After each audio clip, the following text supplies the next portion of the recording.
overall revenue of $500,000. $63,000 a month. Channel has made about $200,000. Grand total is $82,626. If you're dreaming of monetizing your channel, you know that achieving 4,000 watched hours is one of the key milestones. Today, we're breaking down the math and strategies to help you reach that magic number. Then we also look at pros and cons of both long and short-form content on YouTube. Finally, we help you choose what version of content is right for you. So, why 4,000 watched hours?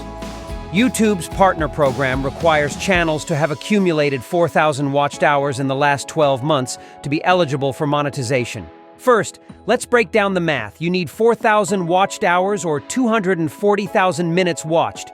Remember this number. If you have a single video on your channel and it's, let's say, 10 minutes long, then you need 24,000 people to each watch for 10 minutes, giving you 4,000 hours. This is assuming a 100% retention rate. Now, realistically, having just one video go viral is quite challenging. So let's diversify your content. If you have 10 videos, each of them 10 minutes long, then you'd need 2,400 views for each video. That's a more achievable goal compared to relying on a single video. Consistency is key. If you upload one video per week, then that means you will be uploading 52 videos. Assuming that each video is 10 minutes long, then you will need about 462 views per video. This seems even more manageable. But what if you upload 2 videos per week? Then that brings the total views per video down to less than 250 views a video. As many of you know, there is more than just one way to get monetized on YouTube. The second way being YouTube Shorts. To be monetized on YouTube Shorts, you must meet the requirement of 10 million views in 90 days. Now, 10 million views seems like a daunting task, but after looking at the math, you might find it more possible than one might think.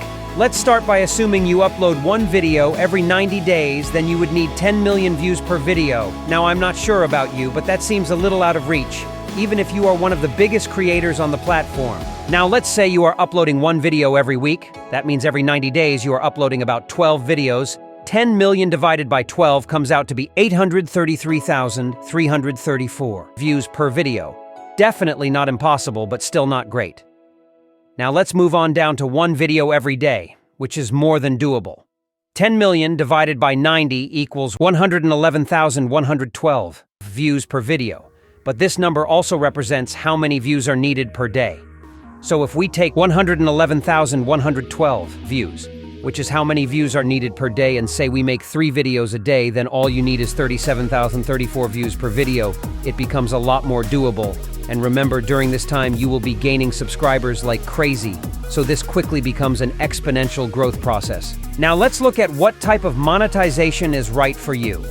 First, looking at long-form content. The pros are pretty simple. First, once you get monetized, you will make a lot more per video, ranging from $3 to $5 per 1,000 views. Doing long-form content also allows more time off, such as making one video a week compared to one every day, potentially saving yourself from burnout. Finally, it allows for high-quality content to be made, since you can spend more time per video. But of course, long-form content comes with some major downside. For starters, growing to your first 1,000 subscribers can take a lot longer. And of course, you could upload hundreds or even thousands of videos before blowing up and seeing any significant viewers. Now, let's look at short-form content. First, you will most likely see progress on your very first video, which, in return, can be great for motivation. And reaching the 1,000 subscriber mark will be much easier than hitting the 10 million views. There are some major downsides. First and biggest downside being that you have to continually upload and receive more views, or you will lose your monetization. Once you are monetized, you will make very little. And by very little, I mean pennies per 1,000 views. So what content form is right for you? Consider your target audience. Do they prefer in-depth discussions and detailed explanations? Long-form content is perfect for capturing and retaining the attention of viewers who are looking for a deep dive into a particular topic. On the other hand, short-form content caters to shorter attention spans. In our fast-paced world, quick, snappy videos can grab attention and capitalize on current trends, making them highly shareable. Also, make sure to consider the YouTube algorithm. Long-form content tends to perform well in search results, while short-form content, especially YouTube Shorts, can gain traction through the short section, capitalizing on the platform's push for quick, engaging videos. As always, don't be afraid to experiment. Try mixing both long-form and short-form content on your channel. See how your audience responds, analyze the metrics, and adjust your strategy accordingly. In the end, there's no one-size-fits-all answer. It ultimately comes down to your goals, audience, and personal preferences.